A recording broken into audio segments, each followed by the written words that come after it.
Ready ಆಗಿದ್ದೀರು. ನೀವು ಮಾತು ಕೊಟ್ಟಿದ್ದು ಪಾಸ್ಟರ್ಗಲ್ಲ. ಆಮೇಲೆ ಪಾಸ್ಟರ್ ಹೋಗ್ತಾರೆ, ಕರ್ತನ ನಿಮ್ ಜೊತೆಗೆ ಇರ್ತಾರೆ. ಆಮೇಲೆ ಸೊ ಅತಿ ಬೇಗನೆ ತೆಗೆದುಕೊಂಡು ನಿಮಗೆ ಕೊನೆಯದೊಂದು ವಾಗ್ದಾನ ಹೇಳ್ತೀನಿ.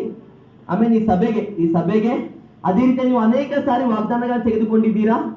ಆಮೇಲೆ ಆದ್ರೆ ಈ ವರ್ಷ ಈ ವಾಗ್ದಾನ ನೆರವೇರುತ್ತೆ. ಹಲ್ಲೆಲೂಯಾ. ಆ ವಾಗ್ದಾನ ಅಪೊಸ್ತಲ ಕೃತ್ಯಗಳು 1ನೇ ಅಧ್ಯಾಯ 4ನೇ ವಚನದಿಂದ ತೆಗಿತೀರಾ? 1:4. ಹೀಗಿರಲಾಗಿ ಆತನು ಅವರನ್ನೇ ಕೂಡಿದಾಗೆ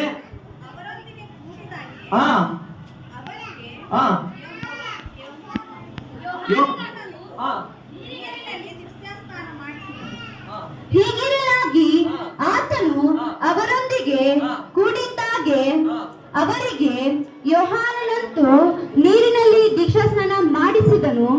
ನಿಮಗಾದರೂ ಇನ್ನು ಸ್ವಲ್ಪ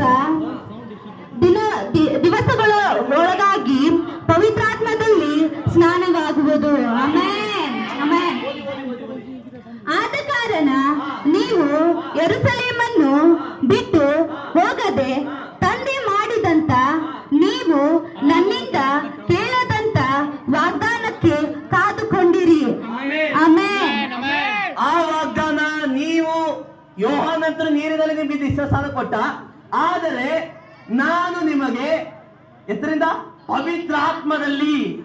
ಹಲ್ಲೆಲೂಯಾ, ಆಮೆನ್. ಈ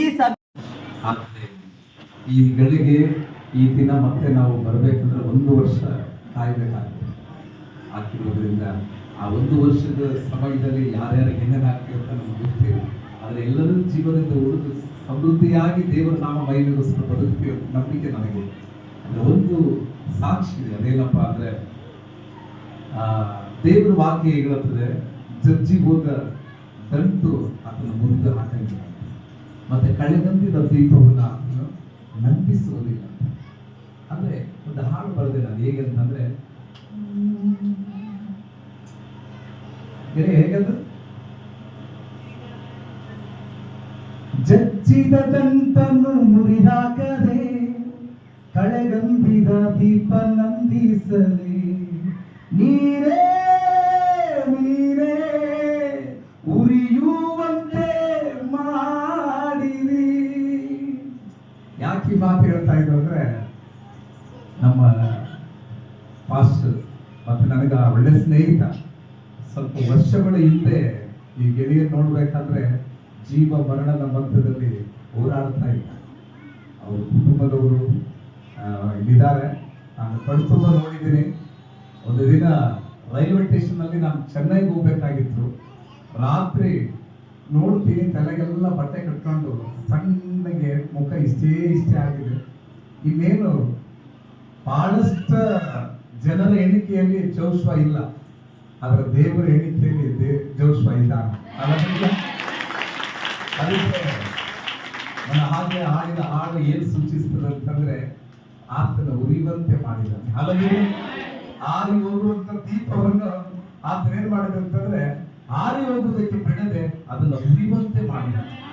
ಅದಕ್ಕೆ ನಾನೊಂದು ಹಾಡು ಮತ್ತೆ ರಚನೆ ಮಾಡಿದೆ ಗೀತೆಗೋಸ್ಕರ. ಅಂದ್ರೆ ದೇವರು ನನ್ನೊಳಗಡೆ ಒಂದು ಕೊಟ್ಟರು. ಅದು ಹೇಗಿದೆ ಅಂತಂದ್ರೆ, ಜೀವ ಉಳಿಸಿದಾತನೇ ಜೀವಿಸುವುದು ನಿನ್ನಲ್ಲೇ, ಜೀವಕಾಲವೆಲ್ಲ ನಿನ್ನ ಒಲಗಿಸಲೇ. ನೀನೆ ಏಸಯ್ಯ ನನ್ನ ಕರೆದಾತನು, ನೀನೆ ಏಸಯ್ಯ ನಡೆಸುವ ದೇವರು.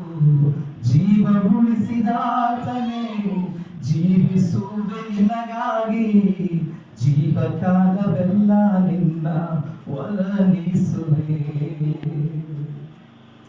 ಆ ಹಾಡು ನೀವು ಪಾಸ್ ನೆನೆಸ್ಕೊಂಡು ನಾನು ಬರದೆ.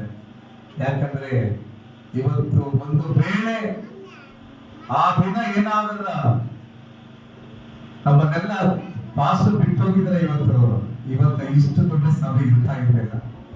ಅದು ದೇವರಿಗೆ ಸ್ತೋತ್ರ. ನಮ್ಮ ಯೋಚನೆಗಳು ಬೇರೆ ಆದ್ರೆ ದೇವರ ಯೋಚನೆ ಬಹಳ ಉನ್ನತವಾದ ಅಂತ ಸೇವಕನ ಕೊಟ್ಟಂತ ನೀವೆಲ್ಲ ಧನ್ಯರು.